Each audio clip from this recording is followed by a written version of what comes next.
Good morning students. Last class में हमने inquiry training model के बारे में पढ़ा था।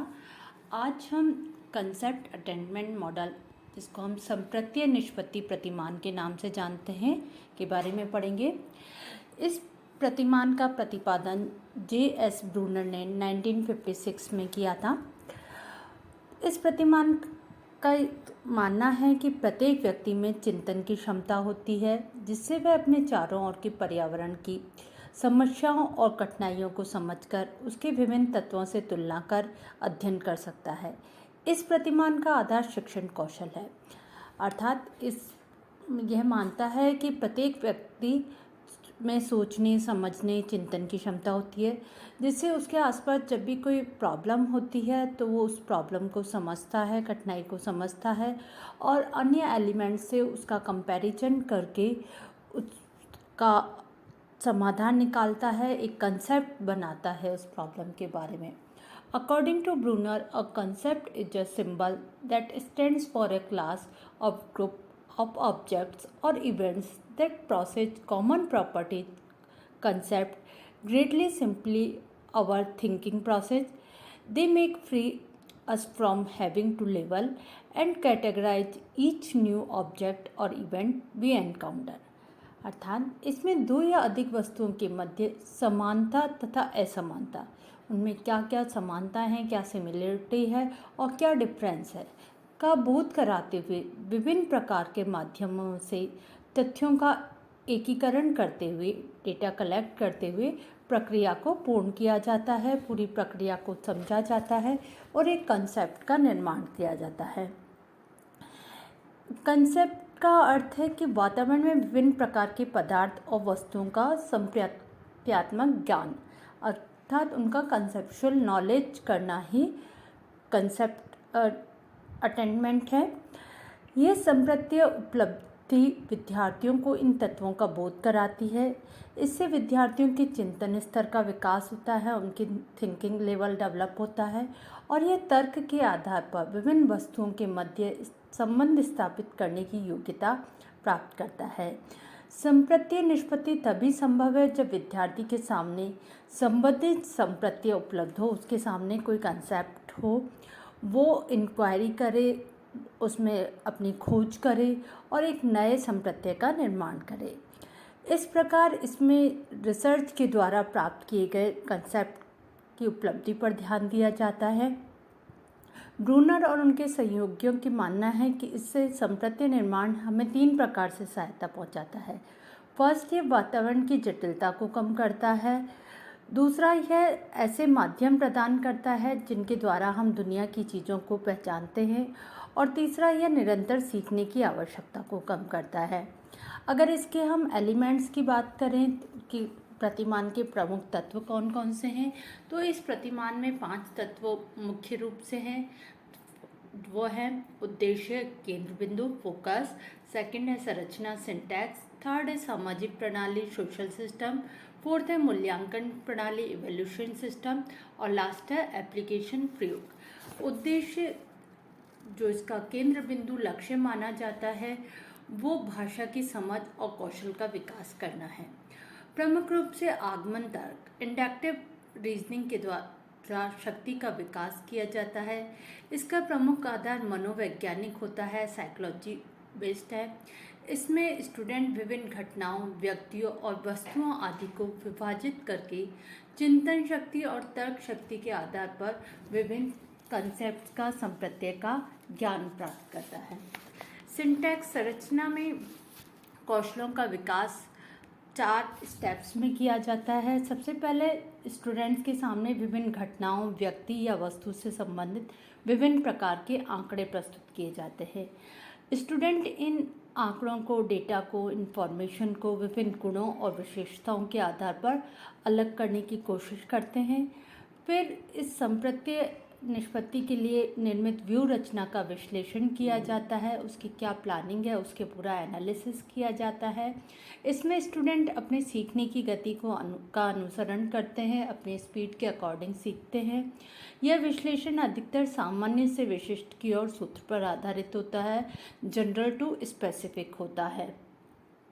फिर इस थर्ड स्टेप में ज्ञान में वृद्धि की जाती है। स्टूडेंट अपनी एज के अकॉर्डिंग और अनुभव के आधार पर विभिन्न प्रकार के प्रत्ययों कंसेप्ट का विश्लेषण करता है और इसे लिखित रूप में प्रस्तुत करता है।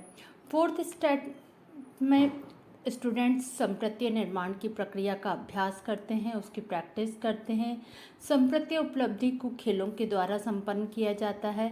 यहाँ पर स्टूडेंट संप्रत्यय निर्माण की तकनीकी से अवगत होते हैं और निर्माण की प्रक्रिया को परिमार्जित और विकसित करते हैं। अर्थात परिमार्जित का अर्थ है कि उसमें अगर कोई कमी रह गई है तो उसको दूर करने का प्रयास करते हैं, उसमें चेंजेस लाते हैं और नया डेवलपमेंट करते हैं। सामाजिक प्रणाली सोशल सिस्टम की बात करें तो इस प्रतिमान में शिक्षक अधिगम नियंत्रक की भूमिका में रहता है, कंट्रोलर का कार्य करता है। शिक्षक शुरू में छात्रों को सहायता प्रदान करता है, उनको मोटिवेट करता है, प्रोत्साहित करता है, उनको आंकड़ों को प्रदर्शित करे कि उन्हें किसी संप्रति के एक उदाहरण के रूप में प्रदर्शित करता है, डेटा प्रेजेंट करता है, स्टूडेंट के सामने एग्जाम्पल प्रेजेंट करता है और छात्रों को ये बताता है कि कौन सी बात या वस्तु किस कैटेगरी में आती है और किस कैटेगरी में नहीं आती। अर्थात उनमें वस्तुओं को समानता और उनकी असमानता के आधार पर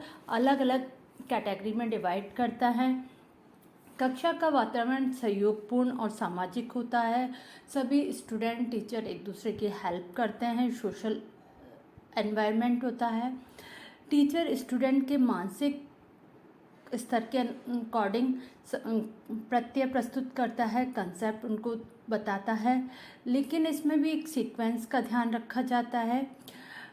टीचर छात्रों को हेल्प करता है, उनको सहयोग करता है और छात्र उसकी सहायता से परिकल्पना हाइपोथेसिस का निर्माण करते हैं और उसमें से भी जो भी सबसे प्रभावी और सरल व्यूहरचना का स्टूडेंट सेलेक्ट करते हैं और टीचर स्टूडेंट्स को कंसेप्ट फॉर्मेशन में हेल्प करता है और उनको दिशा प्रदान करता है, डायरेक्शन देता है और आगे कार्य करने के लिए मोटिवेट करता है।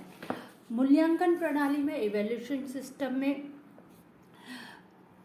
निबंधात्मक और वस्तुनिष्ठ परीक्षाओं की मदद ली जाती है और इसके द्वारा सुधार, परिवर्तन और सुझाव दिए जाते हैं। बच्चों ने क्या कंसेप्ट फॉर्मेट किया है उसका टेस्ट किया जाता है और छात्रों को पूर्व प्रत्ययों की निष्पत्ति करनी होती है, उनके क्या जो कंसेप्ट है उनको बताना होता है, उनको नए प्रत्यय फिर उसके बाद बताए जाते हैं, समझाए जाते हैं।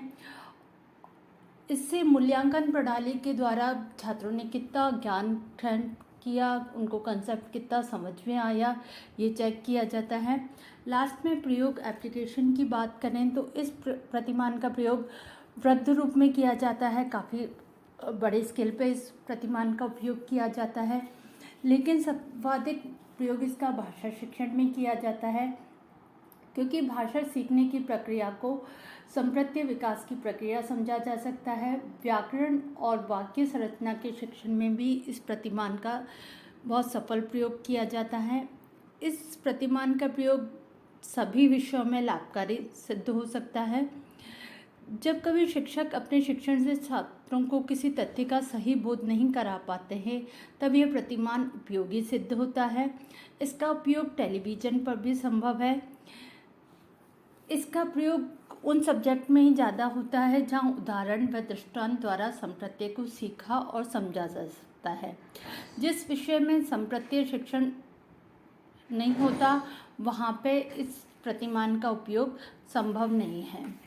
इस प्रकार इस प्रतिमान के 5 तत्व होते हैं। अगर इसकी विशेषताओं की बात करें हम तो characteristics of concept attainment model. सबसे पहले इस प्रतिमान के अंतर्गत संप्रत्ययों को उदाहरणों के आधार पर सीखने पर बल दिया जाता है।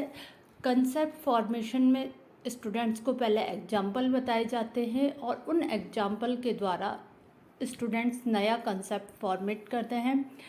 इस प्रतिमान का उपयोग कारण बनाने, क्यों का उत्तर देने, तथ्यों का ज्ञान कराने और सामान्यीकरण में नहीं किया जाता है।